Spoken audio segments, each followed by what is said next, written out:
Terima kasih pemirsa Anda masih bersama kami. Pemirsa, film Woman from Rote Island, sebuah karya visual garapan sutradara Jeremias Nyangun, tengah hangat diperbincangkan publik di ruang digital. Film ini tengah menjalani tahap seleksi dan nominasi untuk masuk ajang tertinggi perfilman dunia Piala Oscar. Sebagai bentuk dukungan bagi karya anak bangsa, Lembaga Sensor Film menggelar nonton bareng Woman from Rote Island bersama Kabinet Merah Putih dan para awak media. Mama Marta, tadi potong ada omong. Kalau Marta son pulang, pasti pulang Bapak. Film Woman from Rote Island karya Jeremias Nyangun terpilih mewakili Indonesia dalam ajang Piala Oscar 2025. Film ini berkisah tentang praktik kekerasan seksual dan kekerasan berlapis terhadap perempuan. Melalui film ini, sang sutradara ingin menyuarakan lawan kekerasan terhadap perempuan. Isu yang menurutnya tidak hanya relevan dengan masyarakat Indonesia, tetapi juga terjadi di berbagai negara. Film Woman from Rote Island saat ini masuk dalam 85 besar dan hanya tinggal beberapa tahap lagi masuk dalam 14 besar nominasi yang kemudian akan mengerucut menjadi 5 nominasi pada 8 Januari 2025. Publikasi menjadi kunci menggaungkan film ini. Sebagai bentuk dukungan publikasi, Lembaga Sensor Film turut mendukung publikasi Woman from Rote Island melalui nonton bareng di 3 bioskop di Jakarta dengan waktu yang berbeda-beda. LSF mengundang sejumlah pejabat negara, para tokoh masyarakat, aktivis perlindungan perempuan dan HAM, pelaku perfilman dan perwakilan media dalam nobar Woman from Rote Island. Dewi Rahmarini selaku komisioner LSF dalam kesempatan terpisah menyebut, nobar selain menjadi bentuk dukungan publikasi juga merupakan upaya LSF memperkuat apresiasi karya sineas anak bangsa. LSF berharap nobar dapat meningkatkan kesadaran publik akan perlunya apresiasi film Indonesia di tingkat global. Dewi juga menyambut baik kerjasama LSF dan Kemkondisi dalam publikasi film ini. Lembaga Sensor Film telah mengadakan beberapa kegiatan untuk mendukung film ini dapat terpublikasi dengan baik. Kami mengadakan nonton bareng dengan berbagai komunitas, juga kami juga mengadakan nonton bareng dengan perwakilan media yang kami harapkan dari kegiatan nonton bareng ini akan membawa dampak bahwa film ini semakin dikenal luas oleh masyarakat baik di dalam negeri Indonesia juga berita ini sampai keluar. Kerjasama yang baik antara Lembaga Sensor Film dengan Kementerian Komunikasi Digital dan dari produser serta pemain film sutradara Woman from Rote ini kita lakukan sebagai bentuk upaya pemerintah bersama-sama dengan seluruh lapisan insan perfilman mendukung film ini agar dapat lolos dan juga menjadi pembelajaran bagi film-film berikutnya bila ingin masuk seleksi Oscar. Kegiatan nonton bareng Woman from Rote Island membawa semangat mempromosikan budaya bangsa Indonesia, sekaligus literasi bagi masyarakat atas fenomena kekerasan pada perempuan dan perjuangan korban mencari keadilan. Pemirsa, film Woman from Rote Island akan mewakili Indonesia dalam ajang Piala Oscar 2025. Film karya sutradara Jeremias Nyangun ini telah masuk daftar 85 besar dari ratusan negara lainnya. Lantas pemirsa, seperti apa kisah di balik film ini dan apa strategi dari tim untuk bisa menembus Piala Oscar 2025? Malam hari ini kita akan berbincang langsung dari studio JPA TV bersama sutradara film Woman from Rote Island, Jeremias Nyangun. Selamat malam, Pak Jerry. Selamat malam, Mbak. Apa Selamat kabar malam. Bapak? Selamat sehat? Sehat. Baik, sehat. Terima kasih, Pak Jerry sudah datang Ya. langsung ke studio JPR TV tentunya untuk membahas hal yang luar biasa ya, karena film karya anak bangsa ini kembali mewakili Indonesia dalam ajang Piala Oscar 2025. Terima kasih sekali lagi, Pak Jerry. Sama-sama, Mbak. Pak Jerry, kita sebelum membahas lebih dalam terkait seleksi nominasi, mungkin kita bisa kilas balik sejenak sebenarnya apa yang membuat Pak Jerry mengambil tema tentang kekerasan seksual terhadap perempuan untuk film ini? Mungkin karena saya sebelum-sebelumnya memang sering menulis film dan masuk ke wilayah Indonesia Timur. Saya masuk ke Papua, saya masuk ke Sumbawa, dan beberapa daerah lainnya, beberapa kali bikin film di Indonesia Timur. Ketika sampai di Rote, kita melakukan opshop. Saya melakukan opshop, keliling-keliling Pulau Rote, ngobrol dengan banyak orang, banyak masyarakat. Bahkan terakhir kita juga ngobrol-ngobrol dengan pihak kepolisian, Kapolres, dan segala macam. Berbagai unsur dari masyarakat setempat lah di Rote gitu. Ya, kemudian ya hasil opshop itu memang tingkat pelecehan seksual salah satunya itu lumayan tinggi di sana. Mungkin daerah itu daerah kecil ya, jadi ketika terjadi sesuatu itu gampang terlihat. Barangkali di Jawa itu mungkin tingkat persentasenya juga tidak kalah gitu loh. Cuma karena penduduknya banyak, jadi tidak terlampau kelihatan. Terlihat, iya. Gitu loh. Nah, ketika observe itu berjalan, kemudian saya memutuskan bahwa ini ternyata cukup tinggi di Rote, bukan hanya pelecehan terhadap perempuan, tapi juga terhadap laki-laki, anak laki-laki terutamanya gitu loh kan. Saya menarik diri dari Rote. Saya lihat Indonesia secara keseluruhan, ternyata juga di Jawa Timur, Jawa Barat, Jawa Tengah, sebagian Sumatera, Kalimantan, ternyata sangat tinggi sekali. Ada pelecehan terhadap perempuan, kekerasan terhadap perempuan, bahkan ya pelecehan terhadap anak laki-laki dan segala macam itu sangat tinggi di Indonesia. Saya menarik diri lagi, saya mencoba untuk mencari data-data yang lebih akurat, untuk secara lebih lebar. Ternyata di Myanmar, di India, di Afrika Selatan, Australia, bahkan beberapa negara Eropa cukup tinggi sekali. Sehingga saya memutuskan bahwa saya harus menulis cerita ini. Bukan hanya untuk Rote, tapi untuk Indonesia, untuk Myanmar, India, Afrika Selatan, sebagian Eropa, bahkan Australia cukup tinggi sekali persoalan ini. Ya, memang secara garis besar memang terinspirasi dari kisah nyata yang memang kekerasan seksual terhadap perempuan ini sangat tinggi ya, khususnya di Indonesia ini. Nah, kemudian untuk pemilihan pemainnya, apakah film ini mengambil langsung dari orang-orang Rote atau bagaimana pendalamannya? Ya, ketika itu sebagai kreator tentulah saya tidak gampang menyerah. Ketika memang kondisi saya dihadapkan bahwa saya tidak dikasih artis, tidak dikasih aktor yang sudah punya nama, gitu. Ya saya juga tidak berkecil hati. Artinya karena basic saya dari teater, saya tidak ingin gampang menyerah, ya menggunakan apa yang diberi itu yang saya kerjakan gitu loh. Saya dengan pengcastingan di lapangan pemain-pemain katakanlah bukan pemain profesional, mereka sama sekali belum pernah main film, bahkan tidak mengerti acting. Kekurangan mereka saya ambil menjadi kekuatan. Dengan proses latihan yang kurang lebih pengcastingan 3 bulan, proses latihan 3 bulan, saya shoot itu ya kurang lebih hampir sebulan. Kelar itu gitu loh. Ya memang agak panjang, tapi bahwa itu yang bisa dilakukan yang terbaik. Saya kira dan mereka membuktikan bahwa mereka jadi pemain yang luar biasa. Ya. Oke. Nah, kemudian saya juga sempat melihat sedikit begitu film yang di situ tidak hanya menceritakan soal kekerasan seksual terhadap perempuan maupun laki-laki, namun juga memperlihatkan beberapa scene di Rote begitu, entah kebudayaan ataupun keindahan alam. Nah, apa yang ingin disampaikan melalui scene ini? Kalau kita lihat kebudayaannya memang luar biasa ya. Pada umumnya Indonesia sungguh luar biasa selain Rote, kemudian kalau kita lihat landscape-nya, pemandangan alam, luar biasa gitu, sangat natural sekali. Bahkan banyak sekali bule-bule ya kalau yang sudah bosan di Bali, bosan di tempat crowd gitu, mereka pindahnya ke Rote.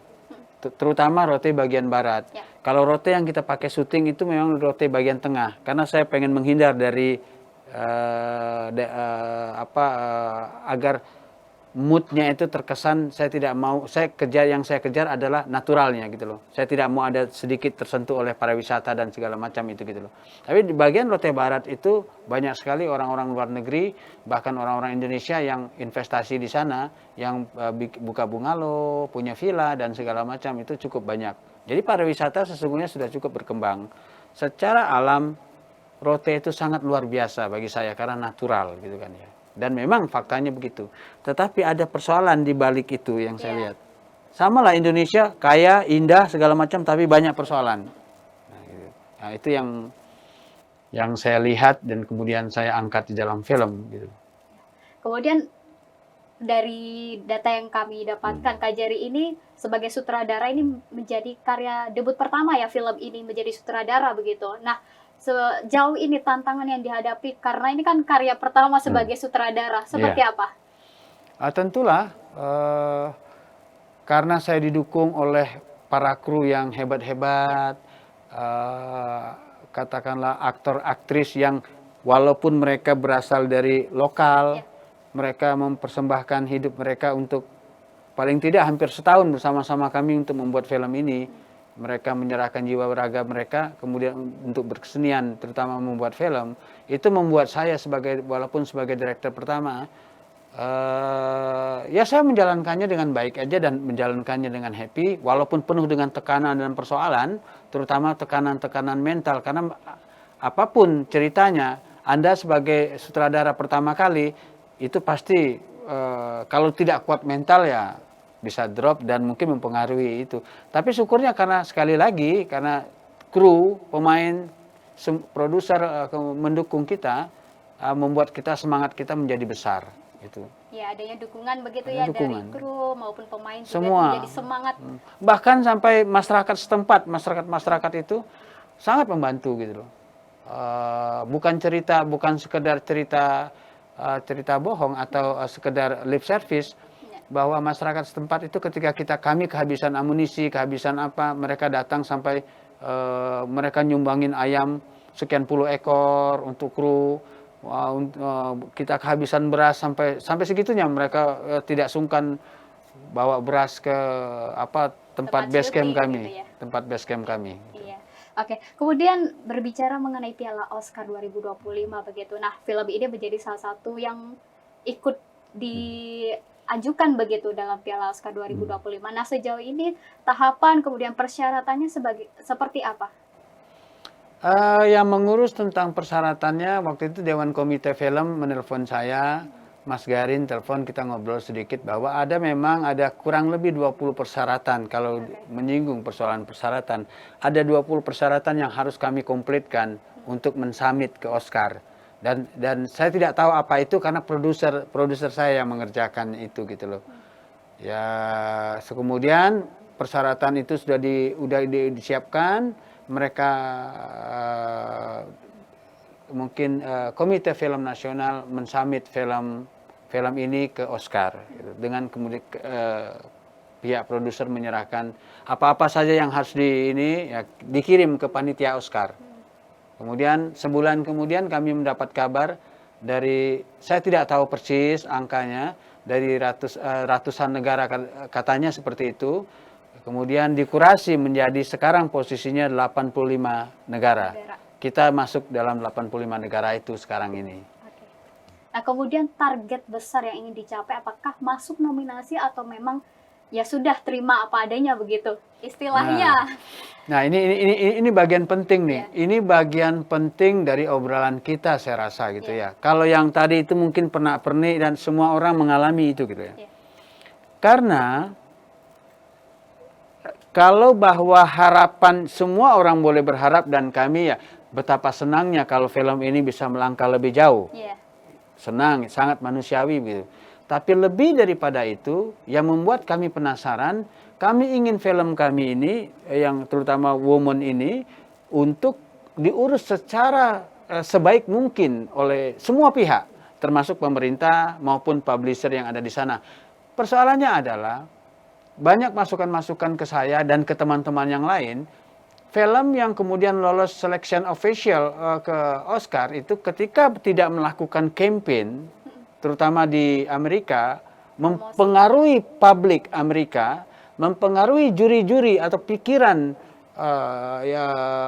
juri-juri di Academy Award, dan kemudian perwakilan-perwakilan dari Academy Award, dari NGO dan segala macam yang saya tidak terlampau paham itu gitu loh.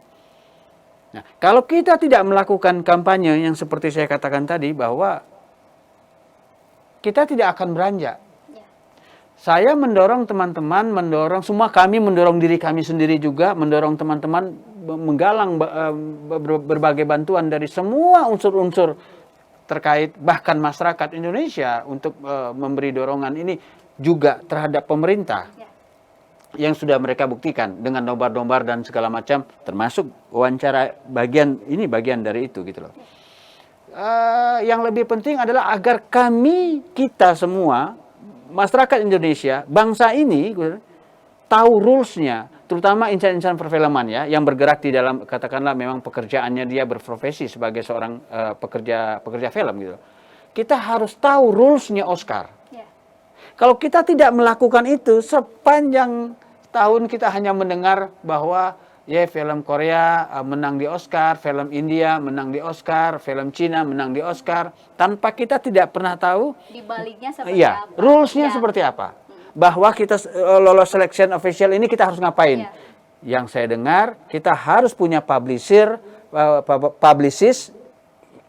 dari Amerika yang khusus mengurus Oscar. Oke.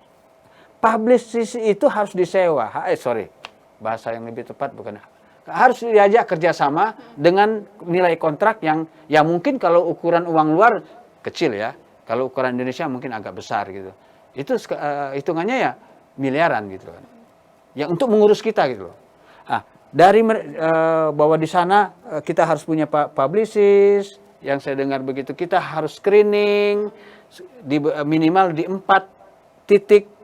Nah, 4 titiknya saya tidak tahu. Apakah dalam satu kota boleh 4 titik atau memang di beberapa negara bagian? Nah, ini kan yang publicist itu yang harus menjelaskan ke kita. Iya. Ya, yang sampai hari ini pun sebenarnya kita belum punya publicist dari luar itu karena sangat mahal. Nah, kita harus tahu, bangsa ini harus tahu, apalagi insan perfilman. Bukan karena film Women from Rhode Island ini, yang harus ini. Sekali lagi, saya tidak ingin munafik. Mudah-mudahan Tuhan memberkati film ini, dia melangkah sejauh mungkin. Ya. Sebagai anak bangsa, siapa sih yang nggak senang gitu loh. Kalau dia sampai segini pun saya sudah bersyukur ya. Saya sudah bersyukur. Tetapi bahwa kalau dia melangkah lebih jauh, kita pastilah akan lebih happy lagi. Tapi lebih jauh daripada itu, yang lebih penting adalah kita tahu bagaimana rules-nya Oscar agar film-film di tahun-tahun berikutnya, teman-teman insan perfilman bikin film, kita sudah tahu apa yang harus kita lakukan. Kira-kira begitu, Mbak. Oke. Terakhir, Pak Jerry sebagai sutradara, kemudian apa yang ingin digarap selanjutnya? Target selanjutnya setelah film ini seperti apa? Ya sebagai pekerja film tentulah, Mbak, tentulah. Teman-teman, jadi beban terutama mental sangat ini gitu ya. Semua cukup banyak teman-teman yang menunggu. Doakan kami, doakan saya sama Heart Picture untuk bikin satu film judulnya Black Coffee di Gayo, Aceh. Coffee di Aceh. Di Aceh gitu. Ya, kalau kemarin settingnya Rote. Ya. Nah, Sekarang pindah ke Aceh Okay. gitu. Mudah-mudahan mohon bantu doa supaya bisa berjalan dengan baik dan berjalan dengan lancar. Ya. Tentunya kita berharap bersama semoga Pak Jerry dan juga tim bisa lancar dalam pembuatan film untuk Indonesia ini, dan semoga tentunya film Women from Rhode Island bisa masuk nominasi Piala Oscar 2020. Amin. Baik, terima kasih Pak Jerry. Ya. Terima kasih sudah berdialog bersama kami. Tapi boleh saya titip sesuatu? Oke, boleh, silakan. Saya harus Secara singkat, Pak Jerry. saya harus mengucapkan terima kasih sekali kepada Kemendikbud, Ya. mengucapkan terima kasih sekali pada lembaga sensor dan Kementerian Digital ini ya. Ya, Kementerian Komunikasi dan Digital. Komunikasi dan Digital. Terima kasih sekali. Teman-teman mensupport kami. Dari berapa minggu yang lalu, faktanya seperti ini. Ya. Thank you. Terima kasih sekali lagi Ya. Pak Jerry. Salam sehat selalu. Selamat terus berkarya untuk Indonesia. Baik. Dan pemirsa, itulah dialog kami bersama sutradara film Women from Rhode Island, Jeremias Nyangun. Dan kami akan segera kembali dengan informasi lainnya. Tetaplah bersama kami.